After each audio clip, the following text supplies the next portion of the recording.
High বন্ধুগণ, সবাই কেমন আছেন? আর কিছু জিনিস শেয়ার করার জন্য আবারও আসলাম আপনাদের সামনে।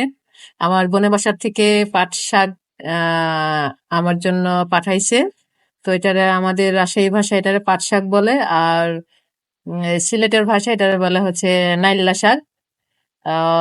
এই নাইল্লা শাক হচ্ছে অনেকে বাছিয়ে রান্না করে, অনেকে সবাই বটি দিয়ে একদম কুচি কুচি করে কাটে।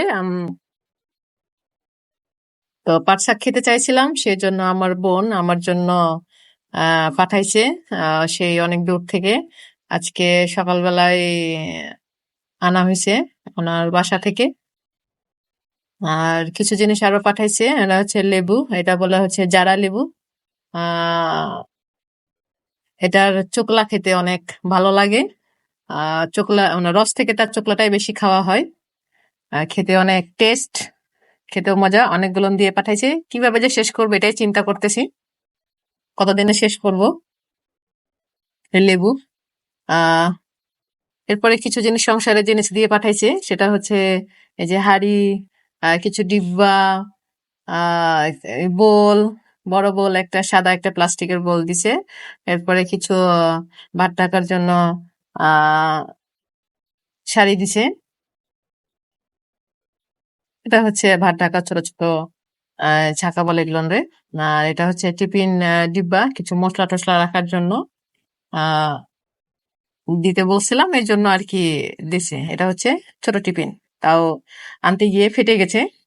এটা হচ্ছে বড় টিফিন, কিছু জিনিস রাখা যাবে সেজন্য দিছে। এটা হচ্ছে একটা বড় ছোট টিফিন। এরপর হচ্ছে একটা বড় বোল, যে সংসারের জন্য যাতে কাজে লাগে এই জন্য আর কি দিয়ে পাঠাইছে। এখন আবার পুনরায় আপনাদেরকে দেখানোর পর পুনরায় আবার রেখে দিতে আছি সুন্দর করে। এখনো এটাকে পরিষ্কার পরিচ্ছন্ন করতে হবে, সেজন্য আবার জায়গা মতো রেখে দিতে আছি সব জিনিসগুলো। মানে টিফিনটা অনেক সুন্দর, আমার খুব ভালো লাগছে। তো এই জন্য আমার বোনকে অনেক ধন্যবাদ টিফিন দেওয়ার জন্য। এখন দেখেন এই বালতি থেকে কি বের হয়, এটা হচ্ছে জালি, যা বাসন কুসন মাজার জন্য ব্যবহার করা হয় এই জালিটা। আর দেখেন এই বড় বালতি থেকে কি বাইর হয়। আমি তো বুঝলাম অনেক জিনিস বার হবে, কিছুটা জিনিস বার হইতেছে। এর হচ্ছে ডিব্বা, এটা হচ্ছে চন্নি, এই টিফিন, এটা হচ্ছে কয়েকটা, তিনটা বিস্কিট রাখার জন্য, কিছু চিনি রাখার জন্য জিনিস দিছে। আর একটা হচ্ছে এই হরলিক্সের বয়াম, আর এই কিছু চামচ, একটা দুইটা চামচ আছে, সেই চামচগুলো দিয়ে পাঠাইছে।